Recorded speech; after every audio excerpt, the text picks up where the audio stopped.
Hi everyone, welcome to the next video in this festive food series.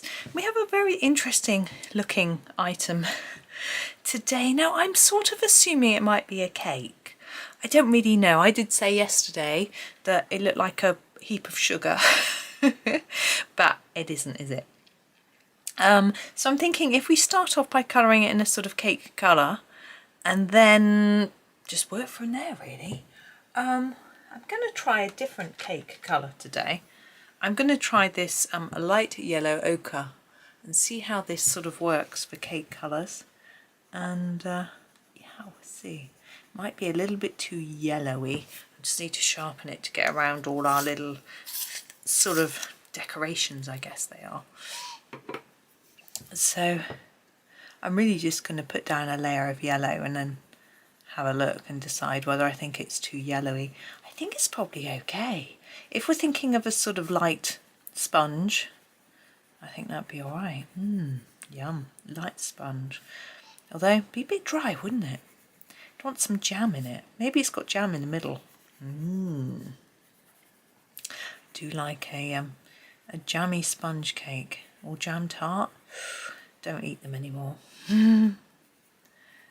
Don't really eat jam or cake or anything. I actually bought my boys a jar of their favourite jam each for Christmas because they really like it, and I don't let them have it often because the sort of fructose in like proper fruit, not jam, the fructose is sort of locked up in the fibre, but when it's jam it's all smushed out. I'm going to use the dark red for these sprinkles, so the fructose gets into the body easily, and the body isn't very good at dealing with fructose.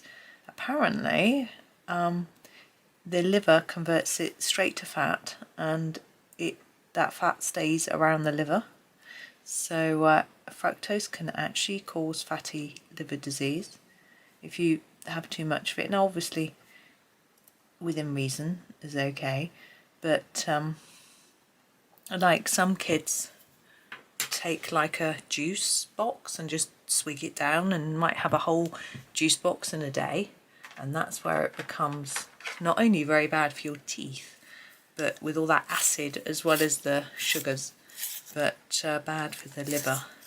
So anyway, I don't so we don't have juice.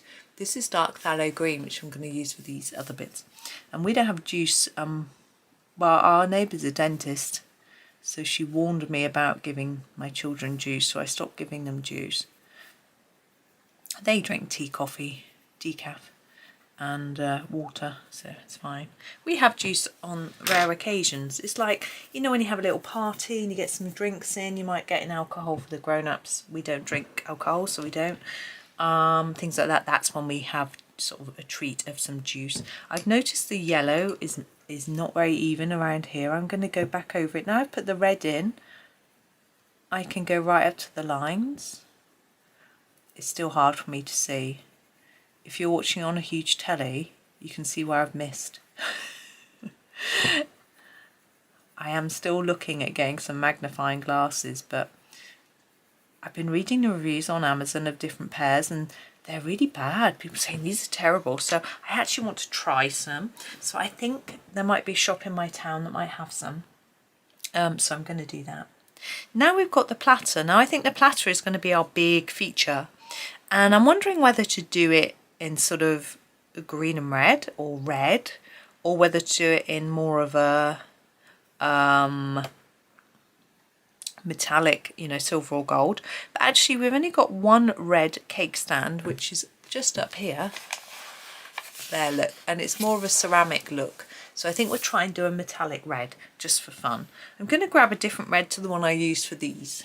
I'm going to use the middle cadmium red though. I want a really deep dark red. Okay, and what I'm going to start with is I'm going to start with a bit, for me that's the easiest, and that's this bit. So I'm going to make it dark on the edges and just fade my red towards the middle. Start the other side, do the same thing, leave a bit of white, and we have a shine. Okay, and the bit at the back here I think it'd be darker.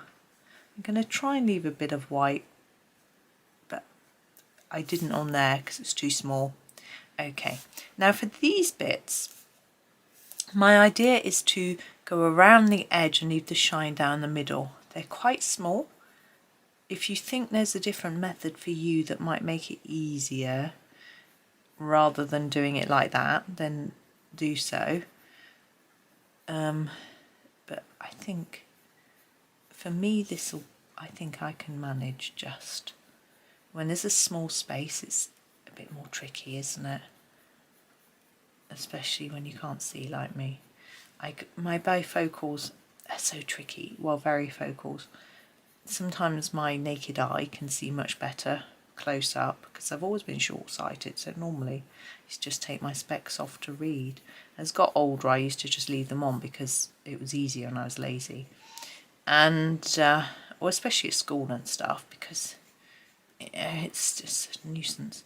And then, but then I got to the age where I couldn't see with them on to read. I had to take them off. My eyes just wouldn't adjust. And eventually needed to go to bifocals, varifocals. But sometimes I just look underneath them because it's easier to see. They're not very good. And I said to my optician, you know, I can't see very well through them. Is this right? And I went, yeah, that's quite normal. And I said, why am I even wearing them if it's normal not to be able to see? But anyway, I'm thinking of getting some magnifying glasses. So I've left my shine in the middle. Here on the stem, I'd really like to leave the shine down the centre. It's going to be really hard. I'm just going to concentrate and put a line down each side like that, and then just widen it slightly so we've still got a bit of line. I almost erased the whole of it, didn't I? But do the best I can. Now for this base part, I'm just going to go around the edge. Oops. I'm going to try and have my shine sort of in the middle, so just going to bring that in slowly and gently, reducing the layers. So I go, and I've ended up with no shine really at all. But never mind. I think it's okay. Now this bit here, I'm wondering if that's supposed to be empty or whether it, because that's not a very big base for this whole thing to be resting on, is it? I think it looks better though without it being coloured in, so I'm just going to leave it, I think. I'm now going to grab a white pen though to do some dots on the, I'm just trying to find the one that I want, to do some dots on those little red and green decorative pieces. I'm going to use my 05 because they're very small. Okay, and I'm really just literally going to put a dot on it somewhere. Scribbly, get it going. Normally the jelly rolls are very good, and they flow really well, but this the 05 is not so good, and it's only because the nib is so small. I think it just blocks up with white paint. So, but you just give it a scribble and it comes to life. So there we go. You may not even be able to see that white, but I think it makes a difference. But that's that. So quick one today, but hopefully we can all have a little slice of cake. I think I'm imagining you cut a little slice, pull it out, and the sort of jam runs through the middle, and you grab a spoonful of jam with your slice of cake. Enjoy. Anyway, have a lovely day. Thank you for watching, and happy colouring.